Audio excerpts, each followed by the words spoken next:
I have one more thing before we shift the direction is that we just had Memorial Day. Oh. That was last weekend. Yeah, what was up with that? What was up with Memorial Day? What's up with Memorial Day, Chris? Memorial Day has regained a sense of interest in America because we just had 20 years of war and have lost a lot of people who gave, as Abraham Lincoln said, the last full measure of their devotion to the United States.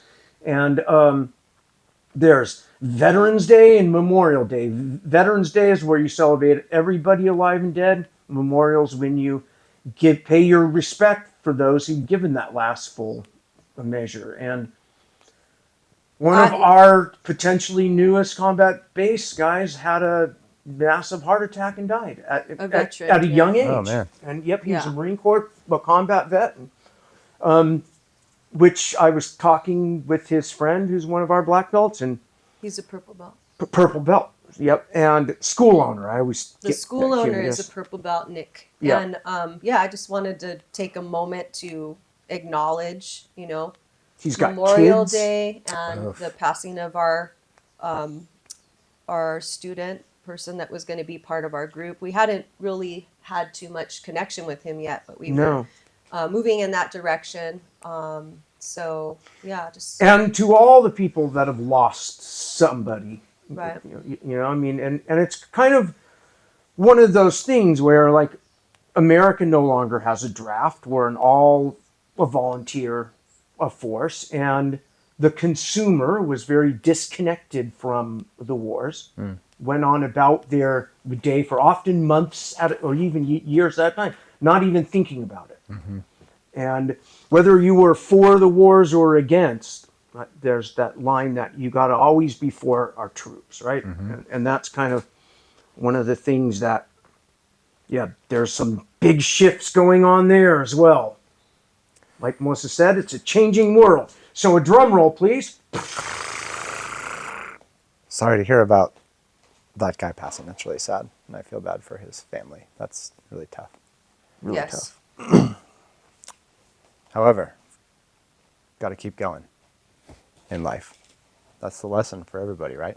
When someone dies like that. Yes, we do have to keep driving on. And honoring, those. That's why I wanted to talk about Memorial Day too for a second, nice. just like in honor of all the people who've given their lives for our country and who've, for our freedom, because freedom isn't free. Mm-hmm. Right. For folks like you and me.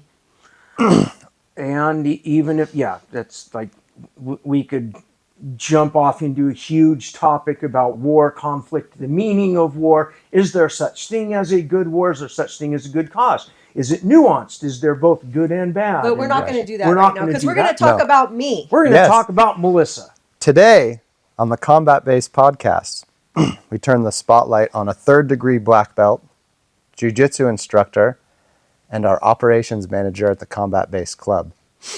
This person's a teacher by nature and training who has diverse experience sharing knowledge on the mat, in the classroom, and in the gym. A former cheerleader who was an IBJJF competitor from blue belt to black belt during the second wave of jiu-jitsu in the USA. She loves to sing, dance, and have a good time on the mat staying fit for jiu-jitsu. She's the mother of a dog named Sadie, a cat named Optimus Prime, a tortoise named Shelly, and 2 spunky Haueter kids, the co-star of the Combat Based Club series, and wife of Chris Haueter. Give it up for Melissa Haueter. Oh, wow. Oh, boy. Yeah, there we go. Not quite as impressive as Dylan's resume, but, I'll take it. I think it's more impressive. Well, thank you, Tobin. Yes. You're not a misogynist. I try not to be, for sure. So I think we're curious about you, Melissa. I feel like I know that you are from San Pedro. Pedro? And I think your trajectory is interesting, knowing that you're a cheerleading gal from San Pedro that ended up this badass jiu-jitsu lady that is one of my favorite training partners. Aww. And so I am interested to hear about it. So whatever you want to share, I think people want to know about. And then at some point, there's this really nice quote that was written online by you regarding her Really? on your social media posts that we got to get out there that I Oh, really okay. liked. Not to get too sappy, but you put it online, so I presume that you're I made happy him to do put it out it. there. I twisted his arm. So yeah, during COVID, we were doing something where we were writing about a lot of the black belts Yes. in combat base, and I think we made it to like 50. I'd really like to carry on and get through 50 to 110 or 15 or whatever it is now. But we just haven't found the time. During COVID, the time was like so available. So we Yeah. had one of those every week. Maybe a AI post. could help. Oh yeah. If somebody could just teach me how to use this AI thing, we could just, maybe I could be so much more productive. But okay, So you're from San I'm Pedro. from So San Pedro. San what was Pedro is your a Pedro small life town. It's like? kind of like a small town feel in LA. Chris would like say it's like an East Coast town. It reminds me Pedro. of a like South Jersey town where there's an Italian neighborhood, a Croatian neighborhood. People have been there for generations, have a certain pride in living there. Where most of LA is just this transient place where like Right. people, but Yeah. Pedro has a non-transient feel. It's like a blue collar unionized Well, town. yeah, it's It's a a dock lot of workers town. longshoremen. My family, I don't know. Oh, I know that my Croatian side ended up in Pedro because of the fishing industry, and it was a huge fishing town. My family owned a fishing boat, and my grandfather, who's 99 years old, was a fisherman and would leave for months at a time and leave the family, the 4 children, and my grandma, who had her first baby at 18, got married at 17 after 3 dates. Anyways, Whoa. I just really love them and admire them so much. Don't cry. Um, even though like they're so old school and they're so conservative and so like grandma says, I'm so sorry you girls have to work. She says things like that Oh, to wow. me. It just really sickens Not, her. I'm happy you girls get to work. Yeah, No, I'm yeah, sorry. absolutely Yeah. not. I'm so sorry your lives look so challenging that you have to work. And why would anyone want to go to college unless they had a specific career in mind that they were training for? It just doesn't wow. Like make a sense. secretary. But I still love and admire them so much because like they helped raise me, and that's part of who I am and where I came from, as well as like where I grew up in San Pedro. I lived on Averill Avenue, and my grandma, my nana and papa, who were my Mexican grandparents, lived behind me, and then my auntie and uncle lived next door, and my cousins, and it was just like all a big family all the time. Did Vic live there? No, Vic didn't live there. So Vic is my nana's nephew. So her brother Joe is Vic's dad. So they live Okay. down the street, I see. not far. Nice. Everybody lives like you could throw a ball and you hit 10 of your cousins. This is awesome. the most San Pedro conversation. Yeah. Yeah. So I am from a legit Pedro family, the Magana family. Like my grandma had like 6 brothers and sisters. They were all settled there. I don't know why they initially came to San Pedro, but they did.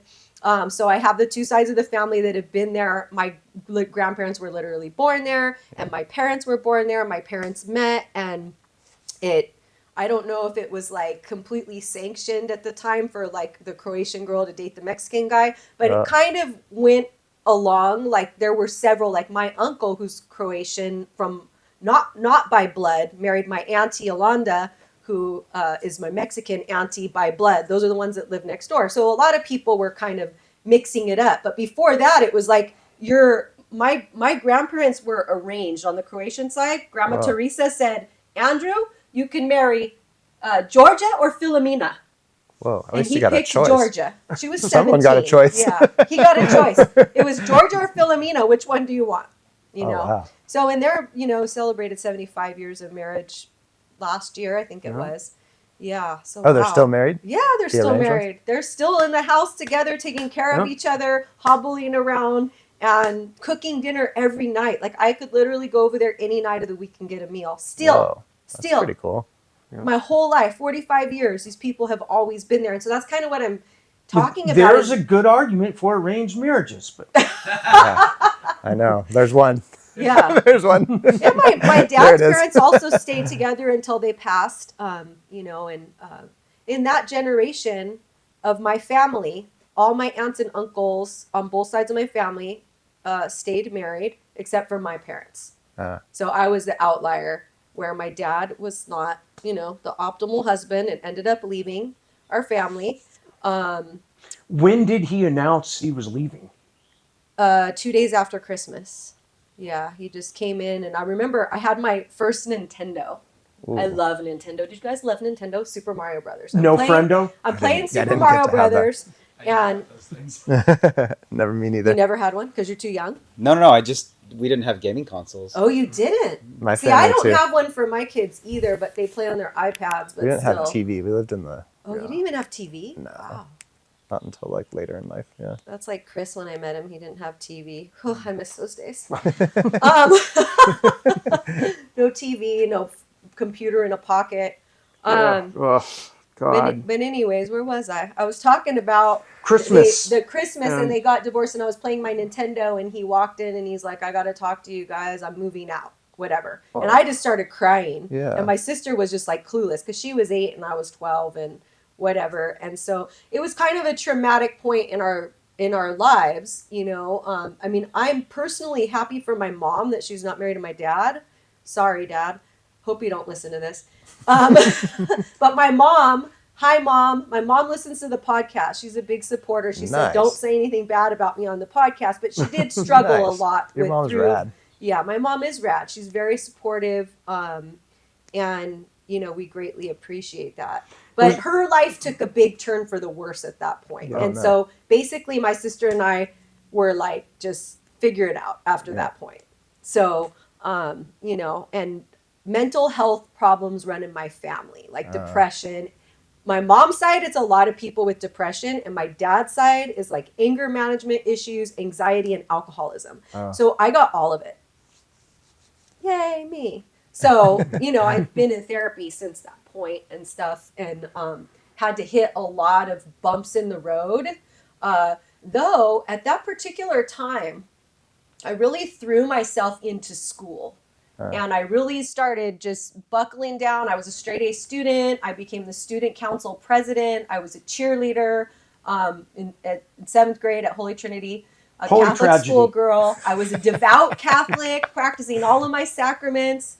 I was into drama. I loved acting. I loved getting out of myself through that. Oh, wow. And all of these healthy outlets, right? That's good. But then I found substances like drinking, alcohol, and such. And that kind of became like a battle, which really didn't hit me till like the summer before my senior year is when it really started to get like bad. You think acting's an escape? Try whiskey. Yeah, right. Yeah, it was a little quicker. So yeah, that was kind of like a bad turning point. And college was up and down, with all of these issues, with the alcoholism, with the depression, with the anxiety, talking about fear. Like I really have to guard myself against giving into just like all the fear that's out there, because I know that I can get sucked in. And there's a lot of fear. So I out have there. to protect myself Mongering. because I'm prone to this anxiety, and I don't want to be on like meds. Right, I don't want to be on meds. I'm not on meds. I have nothing against other people taking meds, but I just don't want to be on meds. I've been on meds. Yeah. I got on meds for the first time when I was about 19, and I was drinking at the same time. And if I did it in the wrong like order, took my meds too close to drinking, I would get violently ill. And I remember being at a wedding for one of my cousins, and all of a sudden the illness hit me, and I just went in the bathroom and started throwing up, and I had to leave, and I had to pull the car over the whole way home, throwing up, get to my aunt's house, Auntie Yolanda's, and throwing up all day long. I mean, I could have died. Yeah. And nobody would have known because everybody was at the wedding partying. Right. And I was so violently ill. Yeah. Anyway, so this is like the background that it came from. And You always loved animals yeah, I always loved animals. What does that have to do with it? because you chose your major because you love the ocean and animals. And I like being outside. I See, really like being outside. You got through college, though. I mean, I you kind of all barely- that stuff kicked off, and then you made it through. Where'd you go again? I went to UCLA, and I did really Which well is a in big deal. high school. Yeah. That's always been a really difficult school to get into. And that's a big deal. Yeah, it was. I mean, I was the first in my family to go to college. Neither of my parents went to college. Dad was like, you should just go to El Camino. And I was like, look, Dad, I got into UCLA. I'm going, I don't really care what you say. Yeah. And I didn't know what I wanted to major in. And I had a lot of insecurity with all my issues, like low self-esteem, low self-confidence really played a part the whole way through. A social anxiety. It's one of the reasons why like I felt like I needed to drink because I felt so I was awkward. the same way in high school. Yeah, I mean, I still feel that way. It's not like I'm 100% recovered and a different person. Like I still feel awkward in conversation a lot. But I do esteemable things, and so that helps me build my self-esteem, which comes later in the story. But I think that's how it goes for all people, is you never really lose your things that plague you, right? But you get really good at managing them. Yeah. And I think people that aren't plagued by these things, they feel it too a little bit, but for whatever reason, they're able to manage the little bit that they have. I right? think it's all a spectrum. Yeah. Right? Everybody's a little bit anxietous. Everybody's a little bit prone to the depression. Yeah. And some people are more than others, and some people are a lot more than others. Yeah. Like imagine if you just catch like a couple of healthy habits that really help people with anxiety. Like I always try to help my kids like breathe through things. Like when they're, I can tell that they're anxious. Like I just coach them into breathing, and my 6-year-old now like does it on his own. I wish I would have started that when they were younger. When he's Andy really kinda upset, does. he'll like stop. He'll be like about to lose it, and he'll stop and go like, and he'll do it on his own, and then he'll proceed and like ask for whatever he needs. And I think, I could see how his spot, 6 years old, he could either gather that technique and use it, or he could develop his anxiety. One of the two things. There's like a fork in the road. There's for a him fork in in this the road, one thing. And so, anyway, that you've done a badass job of managing that for yourself. And where'd you go from there? So UCLA. UCLA. I was struggling through. It was like I would get this happened to me twice. I got 3 Ds. You only take like 3 classes at a time because it's quarter system. And I got 3 Ds. They give you academic probation. If you don't pull your grades up, you're getting kicked out. Now, being a UCLA student was an immense source of esteem for me. I bet. Right? And it meant the world to me at the time. So I would, the next quarter, swear off drugs and alcohol and buckle down, and I'd get straight Bust it A's. out. Yeah. So it was like that. My transcript is very patchy, depending on how much I was drinking and using at the time. So I ended up having a really dramatic event with a boyfriend and getting arrested. And when that happened, it was a kind of a pivot point in my life, which led me down a road to seek more help and eventually like put the plug in the jug. And then I could finish college. I had a few classes to wrap up after that. And I could proceed with my life and start to put things back together. And I think that like masking depression and anxiety with alcohol just stunts your growth. Oh, it's the worst. And so once a person's able to detach from that, you can really start to work on the issues. And I did start to take medication and not have to worry about getting violently ill, which I did take medication for like probably another 5 years. And then with my psychiatrist, decided that I would wean off, because during that 5 years, I'd worked on myself a lot. I had started jiu-jitsu. I knew I was with Chris by then. I think we were even married by the time I got off meds. And things were starting to stabilize. I was able to have my own business, and I had a tutoring business. So I would work all day and train at night, train every night. And that was the lifestyle. I started competing, which is another thing for a person with anxiety, right? To go out there and perform something where people are trying to like break your arms off and choke you unconscious was a huge like thing for me to push through to build my esteem and confidence and get away from the anxiety. So it was a really good training. And I used to have anxiety when I would go to the gym. I would feel like super anxious every time I would go to the gym. We would go over to the Machado Academy. I would go alone a lot because I trained at There was an open mat there that I would go to, and I would train with Cindy Omatsu, and then Chris was teaching there for a while. And so, yeah, I would get a lot of anxiety thinking about who's going to be there, who's going to roll with, what's going to happen, I've how's it felt going to that play before. out, all the different scenarios. And that still happens to me. Like people want me to come for a seminar. They're like, just go with Chris. I'm like, it's just not that easy. Like people who understand anxiety understand why I don't want to just go with Chris on a seminar and like just leave my kids here, because just 8 million different things can happen. Yeah. And so I just feel like I need to be here and I need to be with the kids, or he needs to be here and be with the kids. But I would prefer he goes, because traveling is very anxiety It provoking is. for me. I love traveling. I love it. I ease into it. But especially this last year, almost every trip I go on, I get sick. Like I have gastritis. Yeah. Why? Because of anxiety, probably. Yeah. It's gotten to my stomach lining. Yeah. And I'll get to where the point where like I'm sick to my stomach and I have to get on a plane, and it's not my favorite. So, but I continue to push through. I'm curious. So when you first started training jiu-jitsu after this college time and all these things, did you go to a school or were you training under Chris? Like, I was he met the reason that Chris. you got into training, or did you guys meet at training? Or No, I met Chris, and then on our second date Second or was at third. the house Yep. here, and Chris had a little 1-car garage up in the front, and he had some mats in there. It was like enough for 2 pairs to roll. And I was very interested in jiu-jitsu. It was kind of a test I had, because I was in 2 relationships before where the person who I was with had no interest in the jiu-jitsu, and it's something I did almost every night. So it was kind of a test. Like, she better be into this. but Well- were you black belt at this time? Yes. He was like a 2nd-degree black belt when we met. Oh wow. So I had actually done a few jujitsu moves with one of my friend's brothers a couple of years before that, and I was interested. Yeah.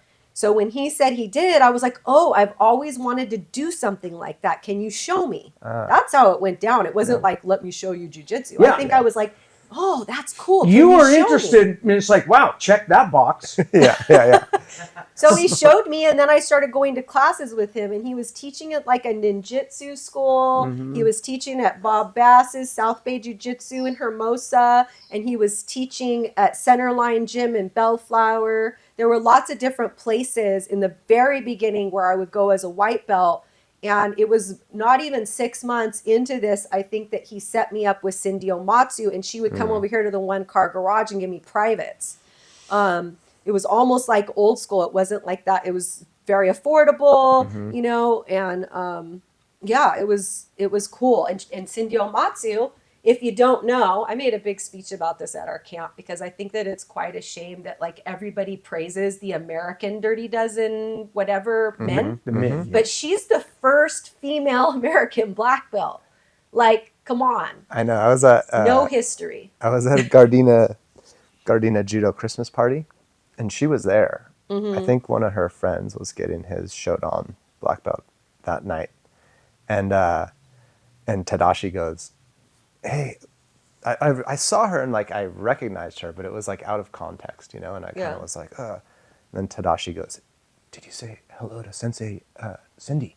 And I was like, "No."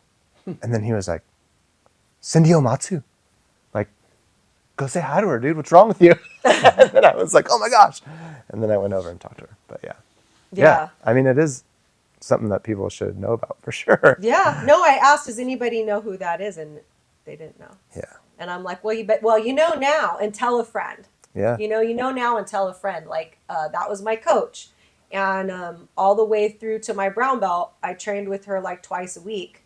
The reason why I stopped is because I had kids. And it was so much more convenient to just come back here. And I didn't prioritize that, which I, in retrospect, like, I don't know, maybe I coulda, shoulda, woulda. But I also, at that time, when I had my daughter, I had just gotten my brown belt in 2008, and I had a knee injury in 2009, one of my first, and then had my daughter in 2010, and my dream and goal was like to get back to the competition circuit because I wanted to compete in adult world championships. And at that time, it was brown and black belt women combined. So if you win, you're like the world champion in the black belt division, even as a brown belt.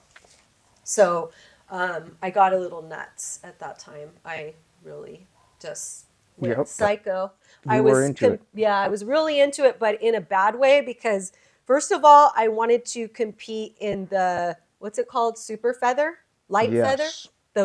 It's like under 119, which my body likes to be about 130. So we talked about this with Dylan, like staying for a 130 person to stay at like 119 with the gi. I mean, I was walking around like a lot at like 111, 112, and my body does not like that. No, it's hard on your body. Yeah, but there's women who are much taller who can, and I've struggled with eating issues since I was a kid.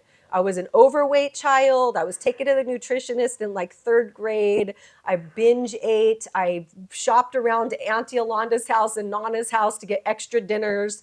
And then when I became a cheerleader, I would start starving myself because you got to look good in that skirt. And then I was like emaciated. That was the inflection point for my sister too. She was a cheerleader, and that was when she started to struggle with that kind of stuff. Yeah. I feel like a lot of people have that. Like well, the cheerleading thing is definitely puts. Well, cheerleaders are like little showpieces, right? That rah, seems look like at an me. unhealthy, It's all image. An unhealthy thing. It's all image. Yes, and you know the reason why I kind of was into it? I didn't tell you guys this, but my mom was a cheerleader, my aunts were cheerleaders, my cousins were cheerleaders, my sister was a cheerleader. Everybody was a cheerleader.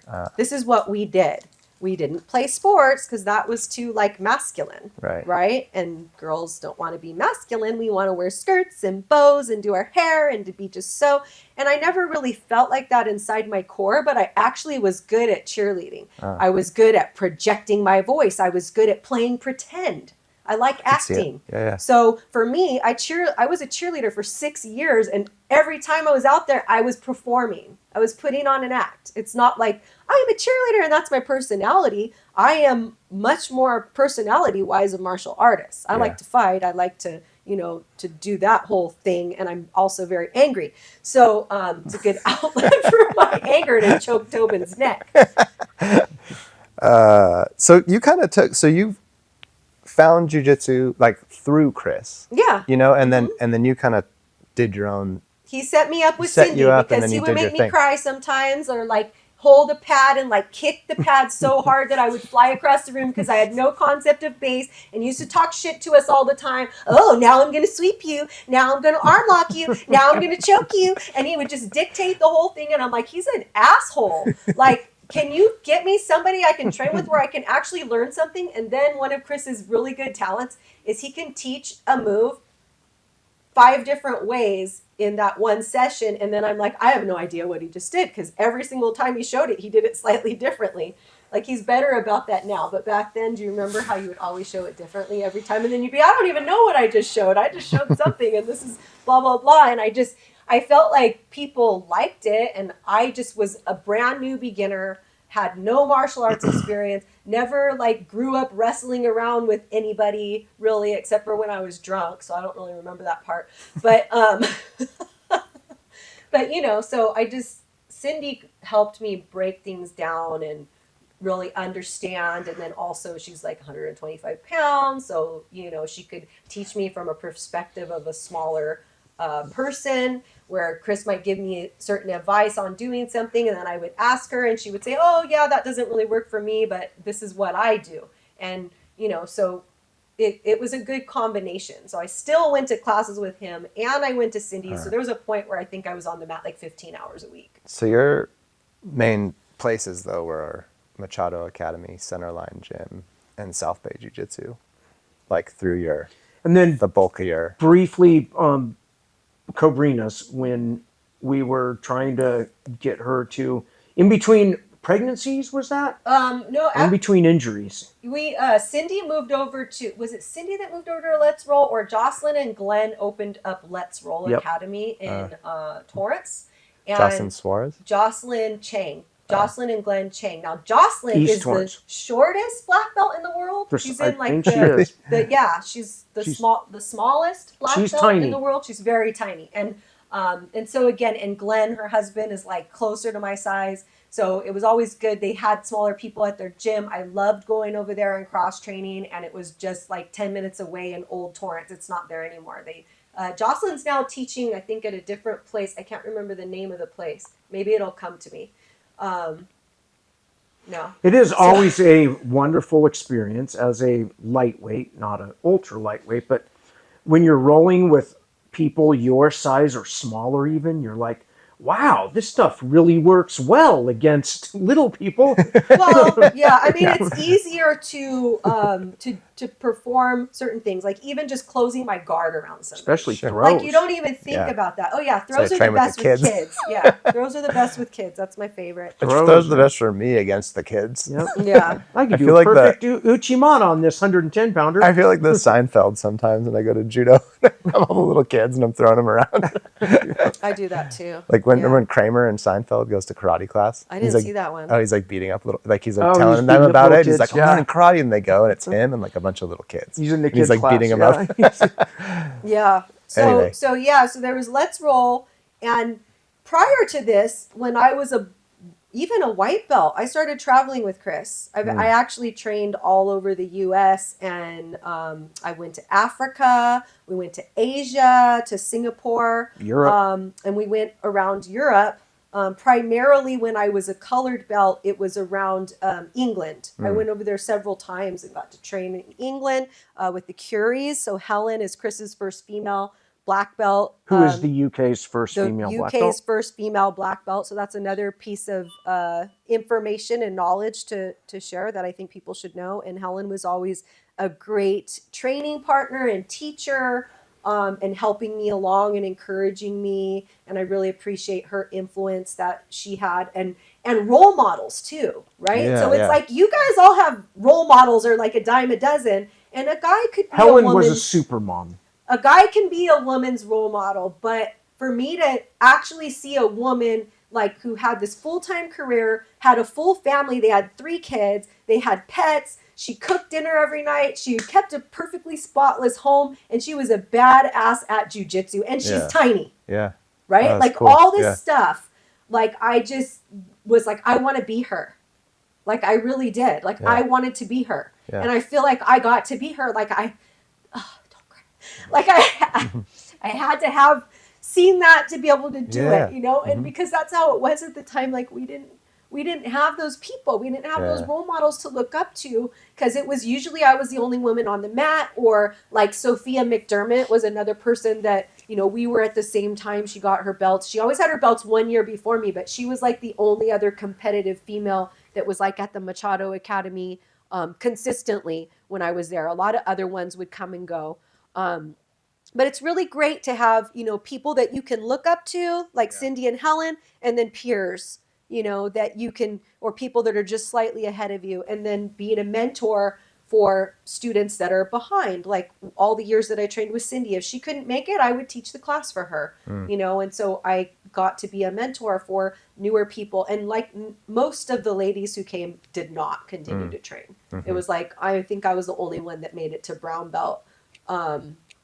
In that group of all those years when we were training. Yeah, remember, like, I don't know if it was 5 years ago or 10, but there was that meme that kept going around, a chart of how many people will start jiu-jitsu like is only like something like 5% or less, and then how many people will go on to each belt. And yeah, there's one of those things that, like, if you get your black belt, fills you with pride. I'm one of the 1%, or like whatever it was. It was one of those. And you live around here, and you're like, everyone's got a And black belt. Yeah, if you're in this garage, everyone has a black With belt. women, it's definitely, there's a way higher ratio of those who quit than those who stick. Well, there's a bunch of like women-specific issues, I imagine, with training in an environment that's like A bunch of stinky dudes. yeah, like we were talking a little earlier about like tapping into your primal instincts, right? This is a situation where you have a bunch of men tapping into their primal instincts. It's and an Okay, intimate well- martial and art. you get put in a position where you're, so that was one of my curiosities about talking to you. Like in the early days, you're going to all these different gyms and training with a bunch of dudes. And what were some of the challenges of that? And I imagine there's a bunch of stuff that you learned from dealing with all that because you successfully dealt with it to get to where you are today. Well, I told you guys I'm kind of angry and I've got issues, mental problems that I need therapy for, and I continue to need that. However, I have come a long way. When I was a blue belt, I was training at the Machado Academy on 190th, and I was rolling with a guy that was around my size, and he kicked me in the face and I bit him. So I'm also a primal being, and I have teeth, and I'm not afraid to use them. Not anymore. I wear a mouthpiece now. You don't have to worry if I'm rolling with you. I'm not going to bite you, Tobin. I'm Don't super take worried that when I'm rolling with you. Take that scared look out of your eyes. No, but like, I never really felt, maybe, I don't know. At this point in my life, I don't recall feeling like I was any less than, because I'm feisty.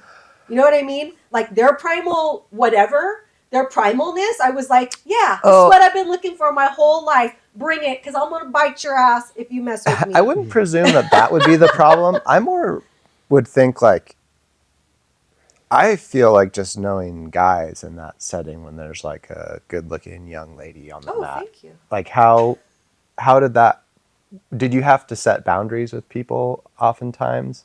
I feel like everybody knew that I belonged to him. Okay, you had this, and it was black very belt. respected. And there was Okay. only one time, Like a motorcycle gang. There was Yeah, only yeah. one time in the Lay it entire down. time, in the entire time of 20 whatever years that it's been now. There's only one time where a person, I felt like they grabbed me inappropriately and then looked at me like as if I liked it. Yeah. And I will not reveal their name, of course, but like there was one time when that happened. I see. Yeah, one time. That person didn't care about Chris. Did you respond in a way that you think was Yeah, I good? never went back to his class. Okay. He was the teacher too. Okay. To boot, Okay. right? So you just diffused, like walked away from it and diffused. Yeah, I was just just gave him a weird look because, and also I was teaching a self-defense private the other day. I have really good RBF and resting bitch face for those of you who don't know. Like if you act that way, you're a lot less inviting for men to do stuff. And if you're like, guys are going to be more like thinking that you want something. I'm not saying that anything's ever the woman's fault because I don't believe in that, but I just know that I have really good like leave me the F alone vibe. Yeah. And it goes a long way. And maybe like sometimes I guess it prevents me from making friends, but at the same time I'm not that interested in not having it because I want to keep creeps away. I think it's just interesting. I feel like I feel like you'd be more likely to hear a story about somebody being in jiu-jitsu or something like jiu-jitsu and getting involved with like somebody higher up, like their instructor, like you. A dynamic. Like a power dynamic where there's abuse of the power. Yes. But you don't really hear about the situation where like I abused him. where like it worked and you benefited from the power dynamic. You know what I mean? Like it protected you and it like allowed you to have a successful relationship. And it sounds like it got you through. The first year that we went out, as objectively as I can be, I would have put money that there's no way that this relationship will work. Oh yeah, we were pretty sick. We were real sick. We were that couple that never stopped touching each other. You know that couple? That's like the PDA is like over the top. Yeah. Yeah, it was pretty bad. We were very sickly codependent and very sick in a lot of other ways, which we will not go into detail. And most of the time, sick to talk about. If people don't heal that way, they for sure break up. Or as they heal their issues, they grow apart. And that's like, or they grow together. But like being in a long-term relationship, I feel like it's this. Always, for right? sure. And that's what his sister told me. Chris's sister's older. She's 60. She's just like 18 months older than Chris. She's going to be 61 soon, next week. Happy birthday, Missy. Meeting the Pope as we speak. She's currently meeting the Pope, you guys. Oh my gosh. But anyways, Missy who's meeting the Pope, Cool. was married to her husband something like 20 years at the time. And I was like, wow, how did you do that? And she goes, the key to successful marriages, sometimes you're really close and sometimes you're not, and just going with it. And then you're together for the long run. Because if you think that you got to just have it good all the time, then when it goes bad, you think, oh, we got to get a divorce or something. But it's like you just don't give up. You just stay together and you just work through the ebbs and flows of the relationship. And, you know, and having everything that we have in common, which is a lot of like our spiritual life and practice and, you know, and then all our jiu-jitsu stuff that's part of that, and running the business. And now we have our family, like all these things that we're just, you know, And I think we work together. We Try to be generally a team. both view the world from a more scientific lens rather than a pseudo-scientific lens. That helps. That's a good call. Yeah. I'm not as into global events and politics as he is, but he's not as into psychotherapy as I am. And then, so you mentioned a bunch of different women that were huge influences on you during your trajectory in jiu-jitsu. Do we leave out any names on that list? Because I feel like Leka, didn't you work? Never. You never trained with Leka? I went to one seminar that Leka taught at Let's Roll. So that's where Jocelyn, Cindy. I trained with Chris Shaw, who was also in that early female jiu-jitsu American black belts, and Felicia. I trained with Felicia a lot. Yeah. Felicia Oh. And Helen. Those were kind of like the main women that were before me, and Sophia. I hope I'm not leaving anyone out. If I am, I'm sorry. Was there any men other than Chris that were Many. you looked up to? So many. Just kidding. That you looked up to on the mat? Let's see. So around the time that I was a brown belt. Hello. Around the time that I was a brown belt, the Machado Academy was taken over by someone from Brazil. And like one day Chris showed up to teach his class, and this other guy was teaching his class, and through an interpreter. It was really weird. Okay. And we were like, okay, I guess he doesn't have a class here anymore. And a bunch of people left. There was like an exodus because Cobrina had just opened up his gym in LA. So, and I was really into like doing these IBJJF tournaments. So I went over there and I would do some cross training. And I think that, you know, in general, I really liked his vibe and coaching. He did a nice job of, you know, trying to create a good team for competition. So he was one person that I trained a little bit under. Charles Rubin. Yeah. So he was like inspiring because he had won so much, and seems like a nice guy. And now like his kid, who I rolled with as a white belt, and I believe like submitted, right? Kennedy. Yeah. Right. And like he's like top. Feel bad top when tier. there's this little tiny brown and black belt coming in and like whatever. And then I used to train over there with Isaac too, with Isaac Daughterline, right? Is that how you say his last name? Yep.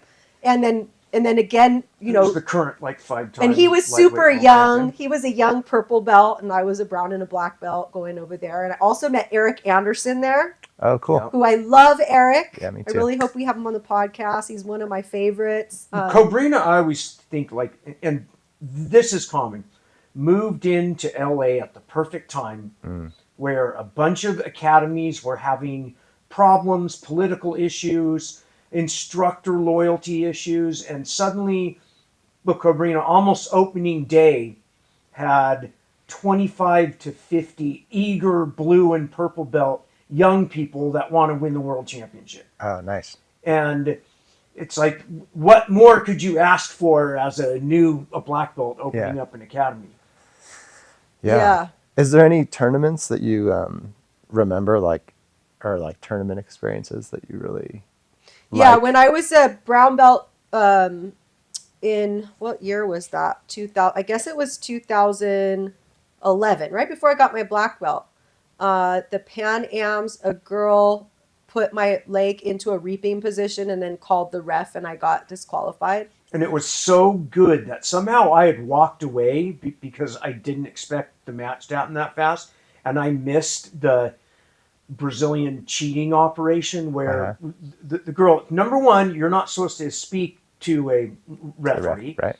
but takes Melissa's foot, puts it in the reaping spot, and then points at it and goes, eh, eh, eh, and then DQ. Oh And man. I didn't even know what happened because I didn't even know what reaping was. Right. I was like, I wasn't reaping because I don't even know what that is. She put my foot there. Yeah. And this was like, I wasn't really into a leg lock game. It wasn't really, I was a fairly new brown belt. And you would have right? stomped that chick out. Yeah. So, anyways, and then the she finals, went on and barely lost to. No, not barely lost. She went on and got triangled pretty early on by Gazari Matuda, whatever. So that happened in the the girl I fought was a black belt, but Gazari was still a brown belt. Anyways, so that was the finals match. I got third place. I was emaciated. And then came back in the Worlds that year, and I won my first match against a black belt, and then my second match was with Gazari, and I too got triangled, but not until 9 minutes and 30 seconds. I almost made it through the whole match. Nice. So yeah, I always felt this thing about two things. Number one is after every match she ever had, she was the least exhausted. Win, lose, or draw, the other girl was always way more tired. So I knew she had the gas. And if I could just teach her to be able to switch that gear and get into that now I'm going to pour it on. And like that just before we had Allison, I felt like as a coach, I'd finally had you at that place where you would basically do what I said when it came to a training. And I could push you to an extreme thing, like make you keep doing the same thing over again. Now go run stairs. And it was like, and then injury, pregnancy, injury. All of a sudden, that window that you have in the adult division is over. Yeah. And and because I was already out of it, I knew I could see the window. It's like, wow, she's a purple belt and coming into this window where I could have been a contender, right? And I feel like the end game for that, though, I mean, I feel like a lot like Jizuri is like an Instagram model, basically, at this point. It's like, I feel like would you rather have a happy life with family outside of the mat or devote your entire life? That was something I was very clear on. I was very clear on that because I had several of the role model figures that did not have children, and I saw that was, one path, and maybe they wanted children, maybe they didn't. I don't know, but several of them didn't have families. And then there was Helen. Right. And I knew I choose Helen. Right. That's who Oh, that's good. I wanted to have the whole thing. Yeah. And I don't mean to be talking bad about Instagram models and Jizri. I mean, she's doing awesome, I'm sure. She's very beautiful. Yeah. She is hot. And she's a badass jiu-jitsu lady, and she's doing her thing for sure. Yeah, it's they're awesome. doing their thing, but it's just not exactly what you were trying to do. A lot of the women a lot of the female black belts are showing a lot of boobs and butt all over the internet. It's a thing. Often not even real boobs. I don't believe I've ever shown my boobs and butt on the internet, not one time. Maybe it's because I'm in my 40s and like the internet wasn't quite as popular when I was younger, but yeah, I never, that's just not who I am. I'm not a butt and boob shower. I think I'd have to be drunk to show my boobs and butt. And since I don't drink, we don't get to see my boobs and butt. I'm saying that like you're looking at this thing and you're trying to kind of say, so you were in this like second wave of jiu-jitsu women, where the very first wave, Felicia Oh, Cindy Omatsu, and then you're the second wave. And just sort of tracking where these paths lead people as far as somebody that might be interested now in competing and taking that on. Because now you really got to devote 100% effort to be in that top tier. It's not like you can do it as a side job. And I think like people need to get a clear idea of like where they're going with it, right? And what they have to offer once they get there. Well, at the time, Chris was rising in popularity all this time. So he respected, but I wouldn't say, I'd say his popularity really started to go in 2014. Yeah. But it was climbing. And I was thinking, God, I want to be popular too. This was like part of my thought process was they asked me, I'm this competitor, and they asked me to hold the camera and take a picture of them with Chris. Like, I want to be asked to be in the picture too. So if I win the IBJJF World Championships, then I'm going to get a spread in a magazine, and then I'm going to be famous too in jiu-jitsu. And then it won't just be like I'm the sidekick.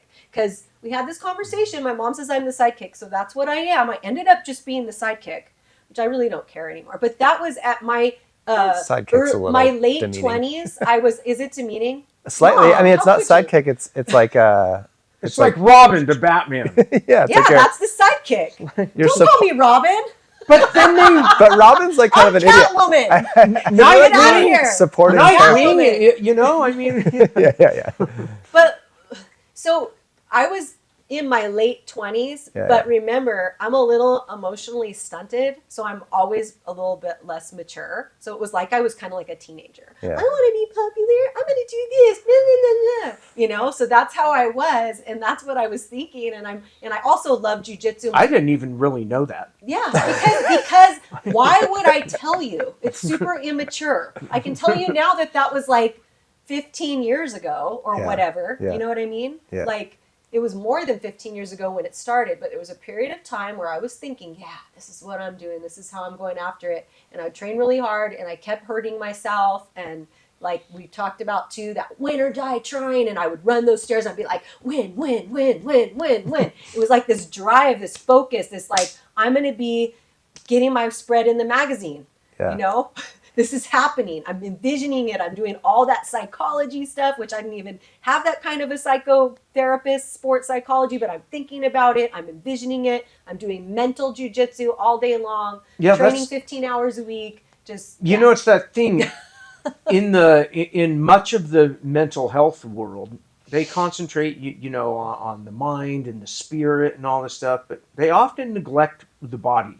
And I've always observed that in the Medicine in general. in I the feel like. medicine, mental health world, Yeah. substance abuse world. It's like they neglect that part. Right. And I don't think that jiu-jitsu and athletics are the answer to mental health, but they're definitely a key on the ring that gives you a better outlook on life.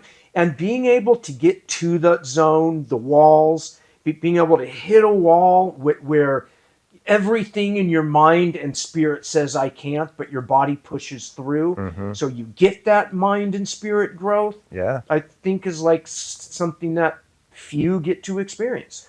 Yeah, and I feel like that's kind of your story a little bit to me is like you've had these serious and understandable challenges that a lot of people can hear and relate to, but you've gone through this jiu-jitsu experience, which has like been a healing experience. I'm sure there's a lot of like happy, fun, good times that just make you feel good, but then there's been a lot of times where you were like pushed in a direction that was healthy for you and pushed in spots where you needed to be pushed, just like you're saying, to develop your body, mind, spirit.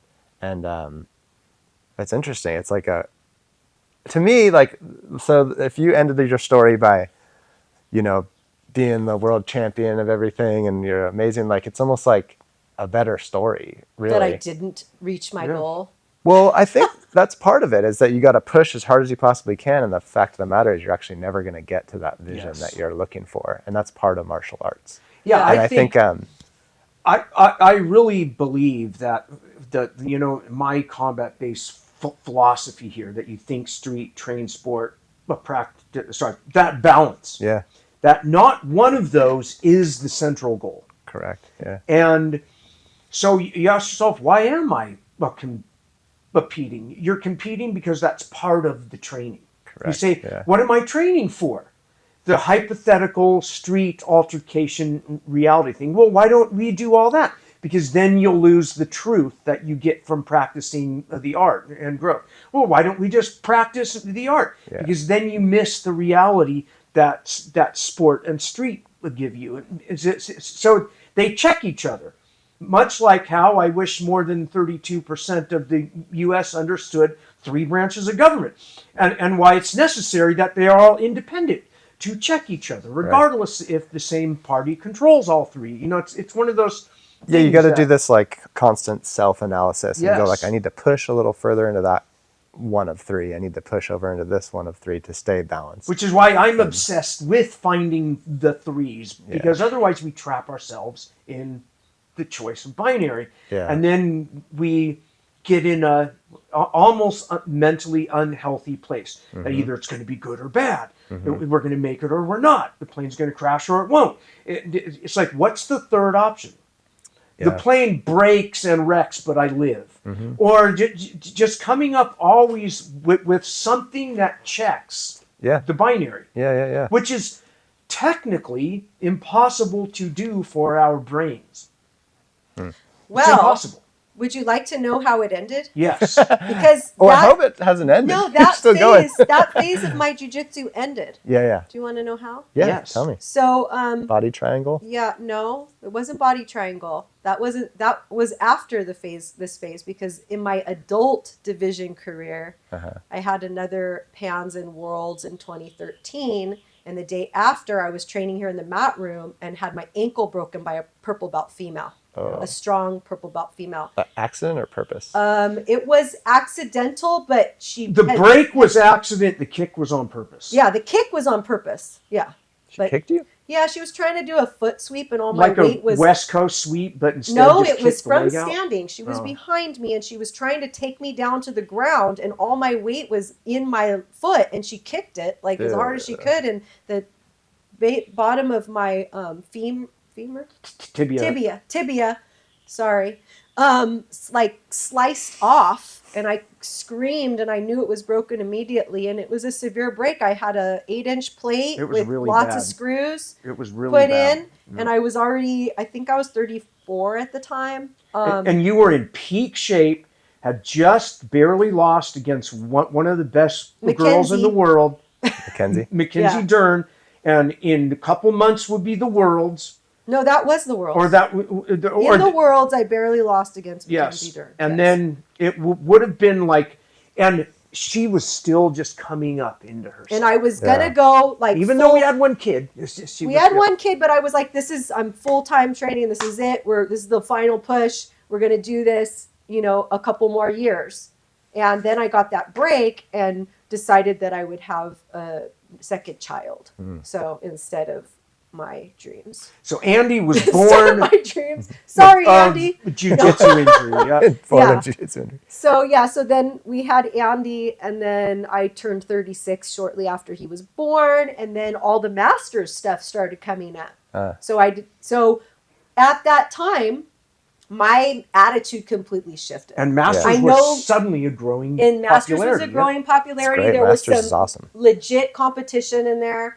And I, though, had a shift. Why I say ended is because I think I matured, right? I matured through all those experiences. And when people were around me, I wasn't like so tense and so serious about everything anymore. I was letting go a little bit at a time. Like it was starting to happen prior to the break. I feel like I was in a transition. But once that break happened, like, going into those Masters comps, I was just way more like relaxed, not taking things so seriously, having fun.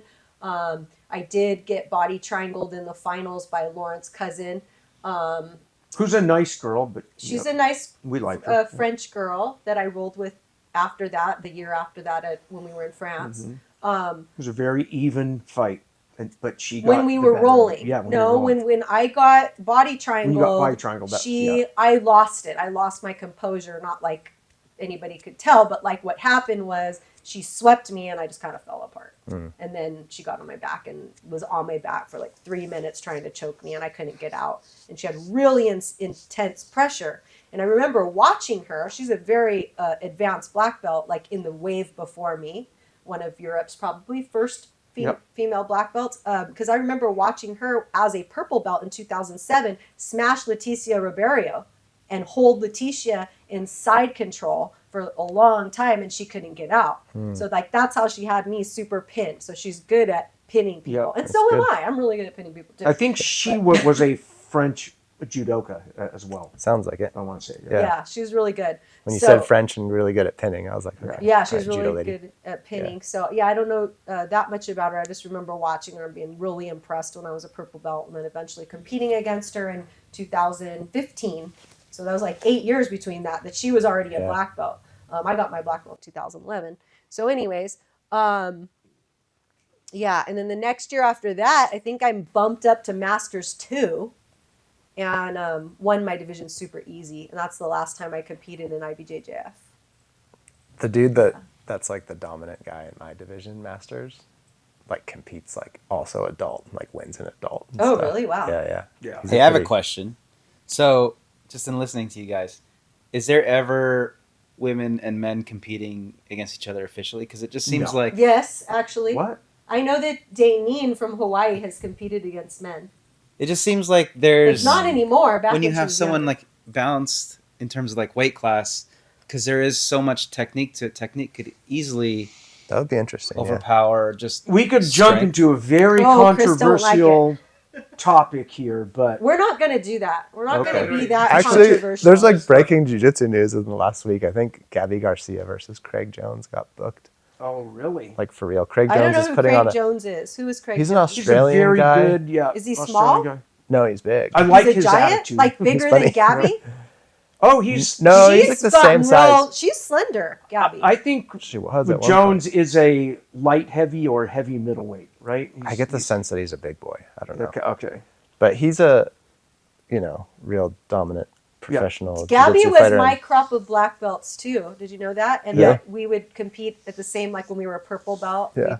I never went against her, but like we were. I the remember rolling with her the first time she was a purple belt at Hegan's Academy.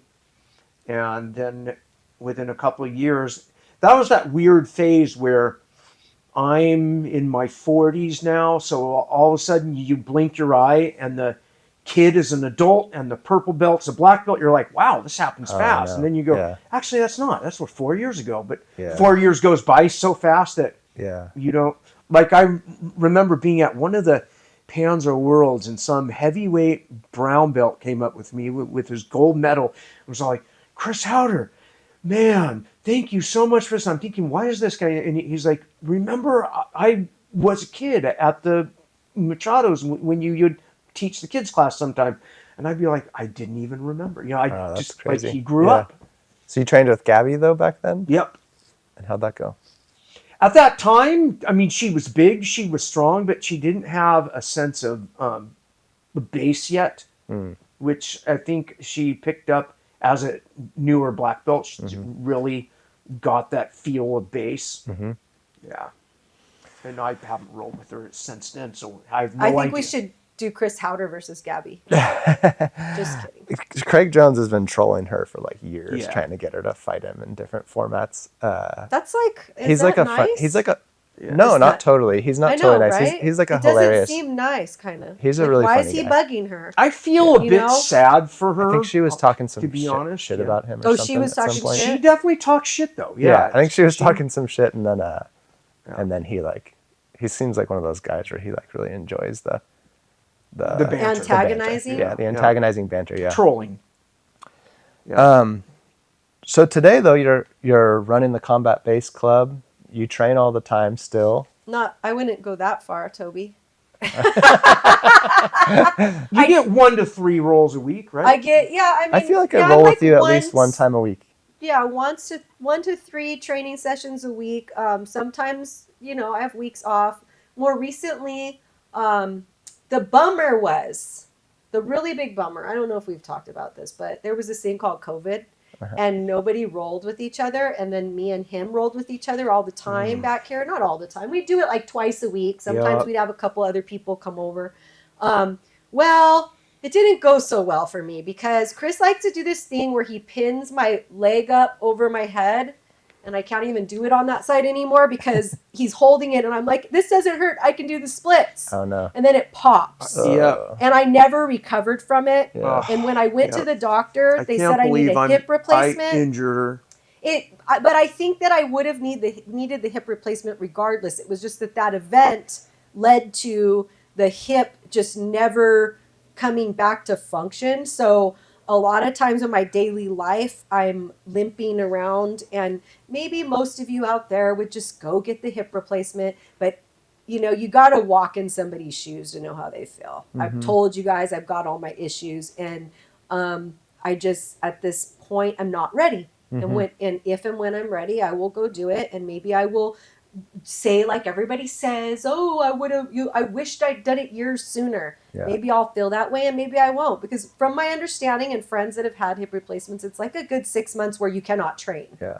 And I train. I am running this club like you mentioned. We have our Q&A sessions. I teach HIIT classes. I teach yoga classes. I'm a fitness director at a local gym where I also teach classes over there. And then I've got a 9-year-old little boy who I've got to run around after sometimes. And I've got a teenage daughter that's going to start high school. Yeah. And I just don't feel like I want to put the focus on some surgery that, like, unless I absolutely need to, like if I woke up tomorrow and I couldn't walk, I would go get the surgery, right? But at this point, like I still walk my dog, but my hip hurts a lot. So I'm very conscious of like how much I'm training. And if I need to take a week off, I take a week off, you know? Okay. And what about some quote or something? Were you going to ever circle back around to that? Oh, yeah, I totally forgot about that. But I didn't know how to present this because it's kind of weird if I read it. I feel like Chris should read this. I won't read it. I'll read it. You won't? Do you want me to read it? You can read it. Or I can read it. Well, it's about you, which is weird. I can read it about me. Okay, so just to end it. So let's end it with the quote? Yeah, let's end it with the quote. So this is Chris's quote about Melissa that he wrote on his social media post highlighting her as a black belt of combat base. So Chris says, "Sure, I've had the pleasure of watching my wife's transformation from a young, non-martial artist into a confident, gentle art expert, observing over the years how the subtleties of the nuanced art changed her mind, body, and soul for the better. But what I've really got to witness, day in and day out, is how jiu-jitsu is adapted to the struggles and battles we face in life. She not only continues this journey of adaptation to conflict on the mat, but in her everyday, every moment life, as a parent, as a spouse, as a friend, as a participant in this strange, brief existence. In this erratic time, on this little blue marble we call Earth, I cherish our roles together, our battles, both on and off the mat. Next time, I will escape that attack. I will catch her." And I just thought that was a really nice thing. So he used to cherish me. I think he wrote that like a year ago. So no, that was in COVID. A couple of years ago. It was a few years ago. Lots happened. No. So that's it. It's a joke. Lighten up. Lighten up, son. I think that's it for today. And thanks for being so open about your story. I wasn't sure how much you wanted to share, and that was super nice. I didn't share all of it. I know. So if you want to know more, hit me up for a one-on-one. Email Podcast Tobin. Podcast at combatbase.com. There's definitely stuff that won't get shared and won't get shared every episode. So that's how life works. I got a lot of stuff I'm not going to share either. One. Pound and subscribe!